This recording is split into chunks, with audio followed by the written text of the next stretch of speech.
IVS నమస్తే మీ ఆంజనేయులు. ఈ సంక్రాంతికి వస్తున్న సినిమా గేమ్ చేంజర్.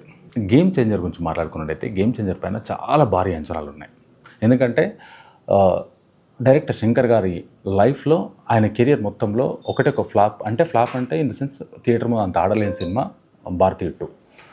దాని తర్వాత వస్తున్న సినిమా గేమ్ చేంజర్. శంకర్ గారు ఎన్నో సినిమాలు తీసి సక్సెస్ఫుల్ డైరెక్టర్గా మన ఇండస్ట్రీలో బాలీవుడ్ కానీ హాలీవుడ్ కానీ ఇండియన్ ఇండస్ట్రీలో దిట్ట. 2021లో సినిమా స్టార్ట్ అయింది. అప్పటి నుంచి ఇప్పటి వరకు 3 సంవత్సరాలు దాటింది సినిమా రావడానికి. ఇప్పుడు 2025కి వచ్చింది కాబట్టి ఈ సంక్రాంతికి రిలీజ్ అవుతుంది సినిమా. ఈ సినిమా పైన భారీ అంచనాలు ఉన్నాయి.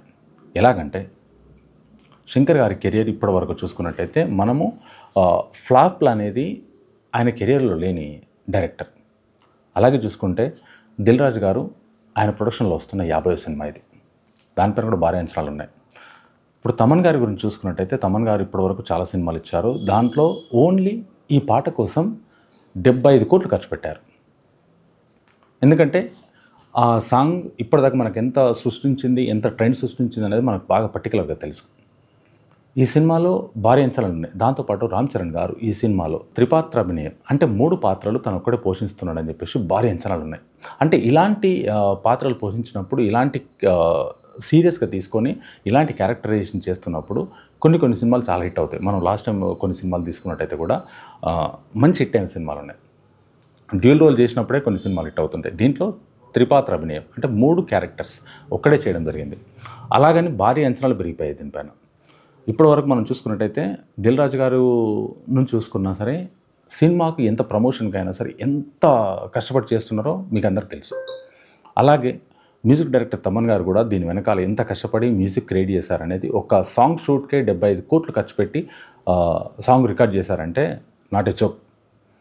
అలాంటిది ఈ సంక్రాంతికి మంచి కాంపిటీషన్లో ఉండబోతుంది సినిమా. అంటే open ground in the sense అంటే మన క్రికెట్ ప్లేయర్కి ఓపెన్ గ్రౌండ్ ఇచ్చేస్తే ఎలా ఆడతారు, ఎంత ప్లే చేస్తారు అనేది అంత ఓపెన్గా ఉండబోతుంది సినిమా. 2-3 రోజులు వరకు సినిమాల్లో అంటే వీళ్ళు 3 సినిమాలు వస్తున్నాయి ఇప్పుడు సంక్రాంతికి. 3 సినిమాలలో కూడా పెద్ద సినిమాలే. అలాగే రామ్ చరణ్ గారి సినిమా ముందు రిలీజ్ అవుతుంది. దాని తర్వాత ఇంకో 2 డేస్ 3 డేస్ తర్వాత సినిమాలు రిలీజ్ అవుతున్నాయి. 2 డేస్ తర్వాత సినిమాలు రిలీజ్ అవుతున్నాయి. ఈ 2 డేస్లో రామ్ చరణ్ గారు పాన్ ఇండియా లెవెల్ కాదు, వరల్డ్ వైడ్ స్టార్గా ఎదిగారు. ఎందుకంటే ఆస్కార్ వచ్చిన సినిమాకి, RRR సినిమాకి. ఈ సినిమా అంచనాలు కూడా చాలా పెరిగిపోయాయి RRR తర్వాత. నెక్స్ట్ సినిమా కాబట్టి అంటే RRR రిలీజ్ కాకముందే ఈ సినిమా ఒప్పుకొని షూట్ స్టార్ట్ అయిపోయింది. కానీ RRR తర్వాత ఈ సినిమా పైన చాలా అంచనాలు పెరిగిపోయాయి. అలాగే చూసుకున్నట్టయితే రామ్ చరణ్ గారికి ఈ సినిమా వల్ల ఎంత పేరు వస్తుంది, ఎలా జరగబోతుంది అంటే కొన్ని వర్గాలు ఏం మాట్లాడుతున్నారంటే భారతీయ 2 ఫ్లాప్ అయింది కాబట్టి, అంటే ఇండియన్ 2 ఫ్లాప్ అయింది కాబట్టి ఈ సినిమా పైన కొన్ని డౌట్స్ కూడా రేకెత్తుతున్నాయి సినీ వర్గాలు. కానీ రామ్ చరణ్ గారు కానీ, ఇటు దిల్ రాజు గారు, అటు శంకర్ గారు వీళ్ళందరూ ఈ సినిమా అలా కాదు, ఇలా చాలా బాగుంది అని చెప్పేసి గట్టిగా బల్లకుద్ది చెప్పే విషయంలో కూడా వీళ్ళు వెనుకంజ వేసే ప్రసక్తి లేదు.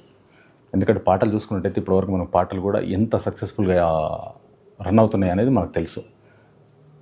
రేపు రాబోతున్న సినిమా రామ్ చరణ్ గారి కెరియర్లో ఒక ట్రెండ్ సృష్టిస్తుందని చెప్పేసి, భారీ కలెక్షన్స్ వసూలు చేస్తుందని చెప్పేసి భారీ అంచనాలు ఉన్నాయి. ఈ సినిమా ఎలా ఉండబోతుందని చెప్పేసి మీ అంచనాలు ఎలా ఉన్నాయి? మా కమెంట్ రూపంలో కంపల్సరీ కమెంట్ చేయండి, లైక్ చేయండి, షేర్ చేయండి, సబ్స్క్రైబ్ చేయండి. Thank you.